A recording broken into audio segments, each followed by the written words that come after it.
Okay, let's have a good walk around this 1998, I think. It's certainly on an S plate.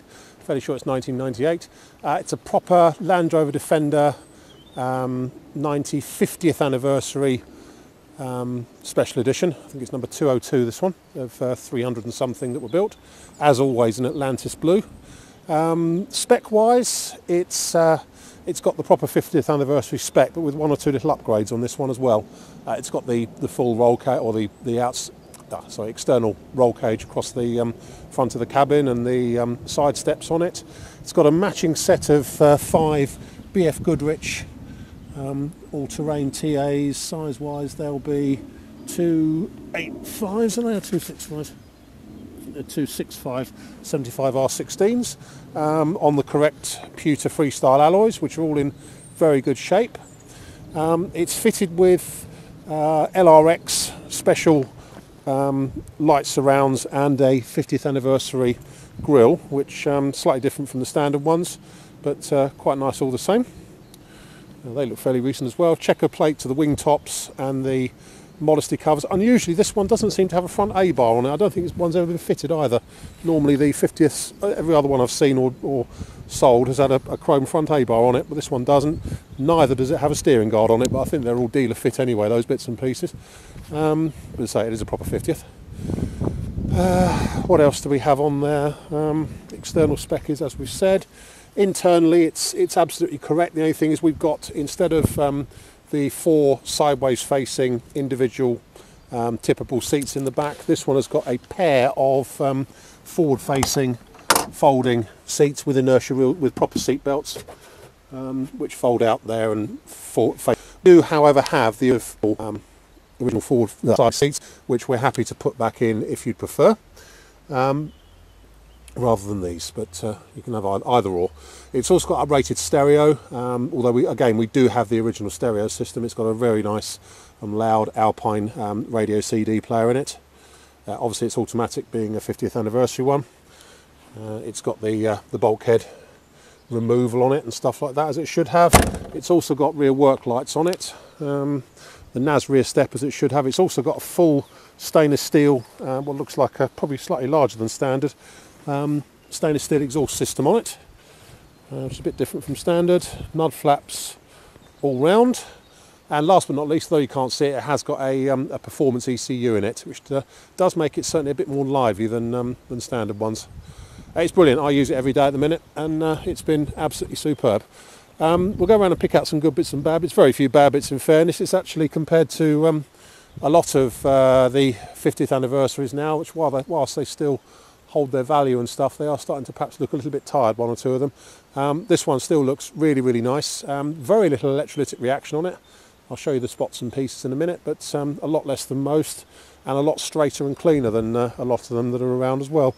There's a few just around the front end. There's the usual, it's done 112,000 miles, so there's the usual stone chips on the front of the bonnet and stuff, and a few chips and stuff down here under the light units, but no more than you'd expect given its mileage. The front bumper has a few areas of flaking and rusting and stuff on it, but they're, if you really want to replace that, it's about 60 quid for the part, I think. But most people wouldn't bother, in fairness. At least it's nice and straight, certainly. Down the near side, apart from I can see a couple of minor parking dinks in the barrel side on the passenger door, and a couple of sort of slight dinks down the side, it's all pretty straight and correct. Near side front wing is all very good, with no real reaction on it. There's a slight scratch just there. No, that's just a very slight scratch on the near side eyebrow, but that's all pretty good. Up here, the scuttle corner on the near side is all spot on, really nice. As usual, the paint has flaked off the hinges. It always seems to on the screen hinges on these. They're not really conducive to having metallic paint, and it does seem to come away, the metallic, on the hinges. That's on both sides. A-post is all very good. Passenger door, as I say, there's a slight parking dink just there in the barrel side. A couple of marks and scratches just down here underneath the latch, and a couple of sort of areas here and there of a bit of electrolytic reaction bubbling, but certainly a lot less than some of them have. It's not bubbled up round here as they usually do. Inside, it's in super shape all round. As we've said, we've got the the 4 individual sideways facing rear seats if you prefer to have them, rather than those folding rear, forwards facing folding rear ones.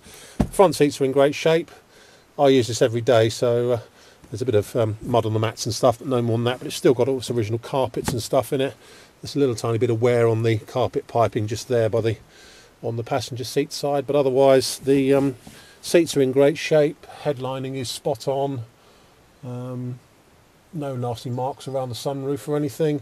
Dash is really nice. It's really clean and tidy in there.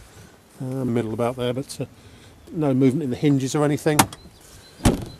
And shuts nicely. Near side rear wing, there's a slight sort of depression just there. Looks like something's lent on it at some point. Hasn't broken the paint. There's a couple of marks and stuff. Actually, there. Excuse me. A couple of marks just around there. A slight depression just there in the near side rear wing. Otherwise, it's all good. Top trims are good. That's fine. Up here, there's a couple of bubbles that just on the roof and just there and just under there underneath the Alpine light, but no more than that. Touched in bit of electrolytic reaction just there on the back of the near side rear wing. Around the tail end, all looks pretty tidy and nice. Very little reaction on the rear door, which is unusual. That's all very good there. Down the offside, very straight actually by Landy standards. The paint on the offside rear trim on the corner has flaked off, and it's been touched in the correct Atlantis blue, just up there and a bit up there. You can see sort of a couple of the flakes just still coming away a little bit there. But that's about it. Offside rear wing is all nice, as is the van side. Driver's door, there's a slight parking dink just there in the barrel side, and a bit of paint loss just under there, which is again just been touched in just underneath the lock where my finger is. But otherwise it's all good, just a few marks around the lock and a bit of reaction just coming up just there. But again, around the normal part where they react badly, it's fine. Driver's A-post is all good, as is the scuttle corner. Same story, that the hinges lost a lot of its paint. And the offside front wing is very nice indeed, with just a light scratch on there. Driver's side, it's spot on. Driver's seat is really nice. The whole dash, the whole interior is very good on this one actually. So just the mat's a bit muddy because I use it every day at the minute. But all the carpets are still there underneath. The driver's door feels really good actually. Just a slight softness in the frame around there on the passenger side, but on the driver's side it's all good. That's about it. My name's Simon. You can reach me on 0771 906 9353, or in the office on 0118 946 3352, or you can go to our website, which is www.motodrome.co.uk for any further info. As I say, a really nice 50th anniversary V8, this one. That's about it.